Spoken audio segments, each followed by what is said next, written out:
नमस्कार जी, मैं मंजू। मेरे बहन भाइयों ने क्राइसैंथेमम पर खूब सारा काम किया होगा, गुलदौदी पर। तो आपने अपने टाइम के मुताबिक जो आपको टाइम मिला होगा तो उसमें आपने कितना काम किया है, जहाँ कितना अभी काम करने वाले हैं। तो इस तरह का गार्डन अगर आप पाना चाहते हैं तो मैं अपना काम भी दिखाऊंगी कि मैंने अभी कितना काम किया है। तो ज़रूरी नहीं कि सारा काम जो आप सोचते होंगे वो हो गया हो। तो कितना कितना काम आप कर सकते हैं, जैसे कि मैं बताऊंगी कि जैसे मैं और भी कई सारे कामों में बिज़ी हूँ। तो मुझे ये नहीं है कि मुझे ये जो मैंने टारगेट सोचा था वो मेरा पूरा ही होना चाहिए। तो इस टाइम मैं ये बता दूं कि जो हमारे पुराने पौधे होते हैं, जहाँ कई सालों पुराने भी हो सकते हैं, जहाँ पिछले साल के पुराने पौधे भी हो सकते हैं, तो उनकी ग्रोथ बहुत अच्छी हुई होती है। और इस टाइम उनकी जो बर्ड्स बनना स्टार्ट हो जाती हैं तो उन्हें आप ना छेड़ें, बर्ड्स बनने दें। और हाँ, जिनकी आपने बरसात के टाइम कटिंग्स लगाई हुई है तो कटिंग्स को आप अपने मनपसंद पॉट में जो ट्रांसप्लांट कर सकते हैं। और जैसे एक पोट में देख लें कि अगर थोड़ा बड़ा 5 इंची का पोट है तो उसमें आप 2 भी कटिंग्स रख सकते हैं। और अगर ज़्यादा बड़ा है तो उसमें ज़्यादा भी आप रख सकते हैं।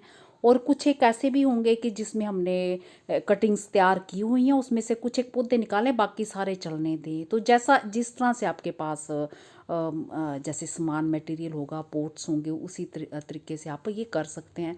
और छोटी छोटी बोटल्स में भी जैसे 1-2 पौधे आपके लग जाते हैं। और अगर वो थोड़े घने नहीं लग रहे हैं तो अभी भी आप उनकी पिंचिंग कर सकते हैं। और नवंबर महीने से जो है फूल जो पुराने पौधे होते हैं उनमें आना स्टार्ट हो जाते हैं, और दिसंबर महीने में भरमार आई हुई होती है, और फरवरी में इसका सीड बन के तैयार भी हो जाता है।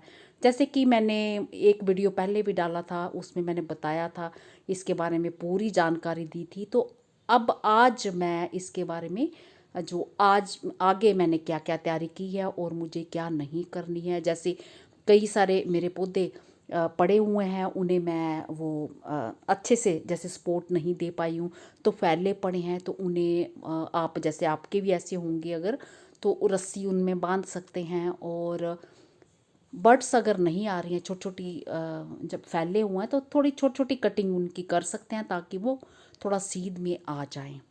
तो ये सब काम अभी आप कर सकते हैं। तो जैसे कि मैंने पिछली वीडियो में आपको बताया हुआ है, इसकी जो कटिंग्स है सितंबर तक लग जाए तो इसी सीज़न में फूल आ जाते हैं। बट अभी जो हमारी कटिंग्स लगी हुई हैं हमें ट्रांसप्लांट नहीं किया, तो मैं अभी भी जो न्यू कटिंग्स भी लगाना मैं पसंद करती हूँ। तो वो भी हमारे जब पहले वाले फ्लावर्स हमारे पूरे आके खिल चुके होते हैं, और जो बाद वाली हम कटिंग्स तैयार करते हैं, पौधे तैयार करते हैं, तो उनमें फिर फ्रेश फ्लावर्स हमारे थोड़ा बाद में आते हैं, तो वो फिर देखने में बहुत ही अच्छे लगते हैं। तो एक साथ जैसे खूब सारे पौधे तैयार हुए हैं, जैसे कि आप ये मेरे फूलों के ये देख रहे हैं, तो जो मैंने बाद में कुछ एक कटिंग्स लगाई हैं तो उनमें जो हल्के हल्के ये जैसे खिल रहे होते हैं, और बाकी जो बाद में उनमें वर्ड्स बन रही होती हैं। और जब ये पूरे ख़त्म होने पे आते हैं तो उन पे जो फिर है हमारे फूल बाद में खिलना स्टार्ट होते हैं, तो वो फिर बहुत ही बढ़िया अच्छे लगते हैं। तो सीड इस सीज़न में तो नहीं लगाना है। सीड जो मैं फरवरी में तैयार होता है तो तभी गमलों में डाल देती हूँ। और फिर वो अभी जब पिछले साल जब वो फरवरी में तैयार हुआ तो वो कुछ डाल दिया था। तो कुछ कुछ गमलों में सॉरी प्लांट्स मेरे जो बच गए, बन गए। और फिर काफ़ी सारे तो बरसात में जो है ख़राब हो जाते हैं, ज़्यादा पानी से ख़राब हो जाते हैं। हाँ, एक ज़रूरी और काम क्या करना है, जैसे कि पिछले टाइम तक बहुत ज़्यादा गर्मी थी तो हम इन्हें बहुत तेज़ धूप में नहीं रखते हैं, अच्छे से ग्रोथ नहीं होती है। और अब आपने क्या करना है, मौसम में थोड़ा फ़र्क आ गया है तो इन्हें थोड़ी धूप में ले आना है, थोड़ा बाहर की तरफ रख देना है। तो मैंने ये भी काम किया, कुछ गमले मैंने बाहर की तरफ रख दिए हैं। और जब पूरे भरपूर खिलने पे होते हैं तो फिर इन्हें मैं पूरा धूप में, जैसे सर्दियों में पूरा टाइम जो मैं धूप में इन्हें रख देती हूँ, तो ये बहुत ही बढ़िया तरीके से खिलते हैं। और अभी तो नहीं, थोड़ा टाइम बाद में जब अभी एकदम से मौसम भी चेंज होगा, थोड़े टाइम बाद में इनमें छोटे छोटे काले रंग के कीड़े लगना शुरू हो जाते हैं। तो आप फिर क्या करें, सोपी वाटर का इस्तेमाल करें। तो वो भी मैंने वीडियोस बनाए हुए हैं। और बस यही सब आपने करना है। और मैंने क्या क्या काम किए हैं, तो चलिए वो मैं आपको अभी दिखाती हूँ। और सोपी वाटर का इस्तेमाल जो है आप बीच बीच में हफ्ते में, जैसे नींव भी कीड़े लगे हैं तो हफ्ते में आप 2 बारी या फिर 1 बारी तो आप कर ही सकते हैं, तो उससे काफ़ी आराम हो जाता है। फिर अगर बहुत ज़्यादा कीड़े लग जाते हैं फिर जो हमें तो काम फिर इकट्ठा नहीं पड़ता है, तो कई बार हम रहने देते हैं, सोचते हैं कि अभी आगे जाके कीड़े इन्हें साफ़ करेंगे तो बहुत ज़्यादा फैल जाते हैं। तो ये वही वाले प्लांट्स हैं, वो मल्होत्रा वाली कटिंग्स जो आपके सामने मैंने लगाई थी। तो ये कुछ दिन पहले ही मैंने इन पे यहाँ पे पिंचिंग की थी, इकट्ठे एक साइज़ के, इसलिए मैंने सोचा कि एक हाइट के ये बड़े हो जाएं। तो ये देख रहे हैं, तो अब मैं थोड़ा धूप में इन्हें ले आई हूँ। तो अभी भी हमारे यहाँ बारिश हो रही है, अभी 2 दिन आगे भी बारिश बताई हुई है।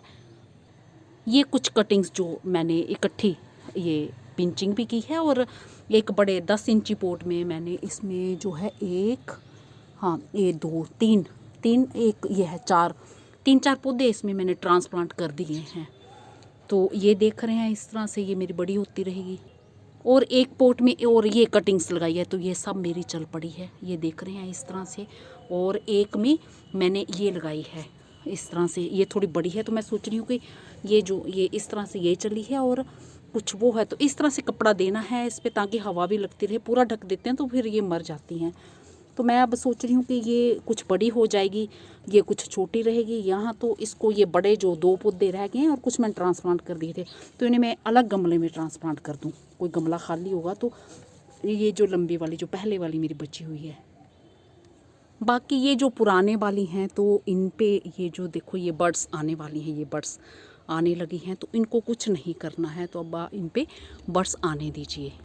जैसे एक ये सीमेंट पॉट में जो 10 इंची का पॉट है, तो पहले से पिछले साल का ही मेरा पौधा है, तो ये खूब फैल गया। कटिंग्स भी इसमें लगाई मैंने, पर मैं काम नहीं कर पाई, तो ऐसे फैला हुआ है। तो मैं सोच रही हूँ कि इसे निकाल के फिर इसको बांध दूँ, अच्छे से रस्सी से बांध दूँगी और फिर बराबर इसकी कटिंग कर दूँगी। थोड़ी सी, बहुत ज़्यादा बड़ी नहीं करूँगी, थोड़ा बराबर बराबर रखूँगी। तो अभी इस पर बर्ड्स नहीं आना स्टार्ट हुई हैं, तो ये काम करूँगी। और एक ये मल्होत्रा वाला, तो इसको भी मैंने निकाल के थोड़ा बाहर रख दिया है। तो इस तरह से और भी मैंने कुछ मल्होत्रा वाले जो पॉट्स हैं ये निकाल के थोड़े ऐसे इस तरह से बाहर रख दिए हैं, जो कटिंग्स मैंने नई नई तैयार की हैं। तो इन पे जो अभी जो थोड़ी बड़ी बड़ी, जैसे ये बड़ी दिख रही है, ये थोड़ी कम एक जैसी हाइट की, ये पिंचिंग में कर दूँगी इस तरह से। ये जैसे बराबर ज़्यादा ये दिख रही हैं, तो ये ऐसे इतनी इतनी कर देनी है, मैंने ऐसे कर देनी है। और जैसे कि मैंने बताया ना, कोई बहुत लंबी कटिंग है पहले की तैयार हुई है, तो वो उसे अलग पॉट में आप ट्रांसप्लांट कर सकते हैं, वो इजीली हो जाएगी। तो कुछ मैंने ये निकाल के रखी हैं, इनकी पिंचिंग की है। और हाँ, अभी आप जब इनमें खाद डालना चाहते हैं तो मैं लिक्विड फर्टिलाइज़र देना पसंद करती हूँ। अगर गोबर की खाद है, जहाँ वर्मी कंपोस्ट वगैरह है, जहाँ केले के छिलके, सब्जियों के, वो आप 2-3 दिन भिगो के, तो मर्जी है उसमें 1-2 मुट्ठी आप सरसों की खली भी डाल सकते हैं, या बिना उसके भी दे सकते हैं, पर अभी ना दें।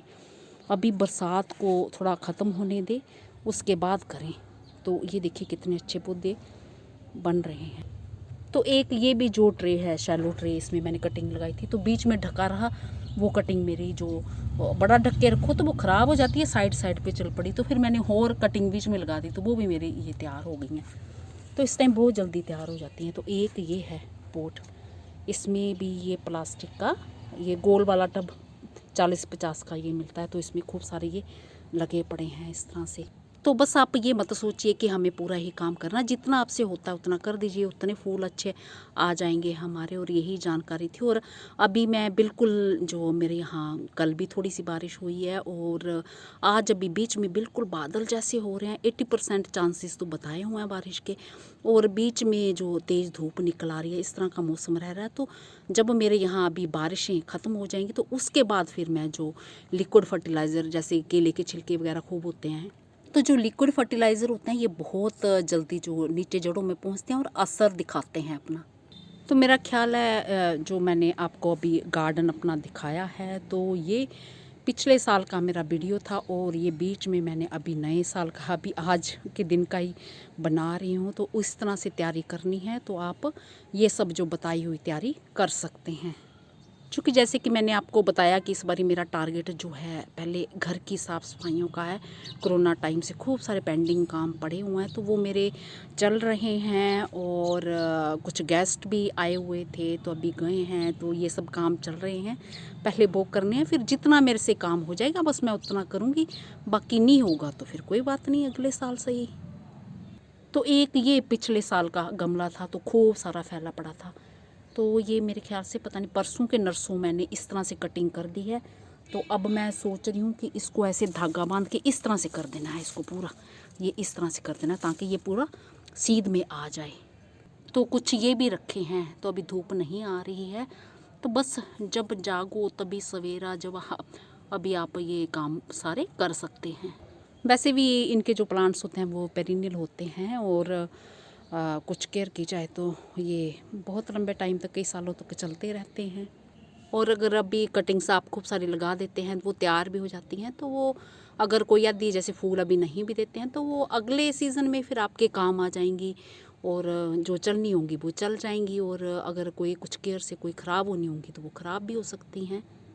तो मैं ये सब चीज़ें जो है ध्यान में रख लेती हूँ। ऐसा कुछ नहीं है कि अब नफ़ा नुकसान तो लगा रहता है। कई बारी पौधे बहुत अच्छे से थोड़ी सी मेहनत से चल पड़ते हैं, और कई बारी वो ख़राब भी हो जाते हैं, और हमें कई बारी वो लगाना पड़ते हैं।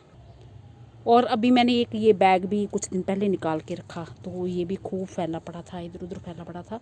तो बैग कोई आपके फट रहे होंगे तो उन्हें आप चेंज कर सकते हैं, न्यू बैग नीचे लगा सकते हैं, और मिट्टी को हिलाए बिना, छेड़े बिना, प्लांट्स को कुछ भी छेड़े बिना लगा सकते हैं बैग। और ये एक डिब्बे में मैंने जो है 3-4 दिन पहले ही ये कुछ खूब सारी कटिंग्स लगा दी हैं, तो ये चल पड़ेंगी। कुछ ट्रांसप्लांट कर दूँगी और कुछ इसी में रहने दूँगी। इसी के साथ नमस्ते जी, शुक्रिया।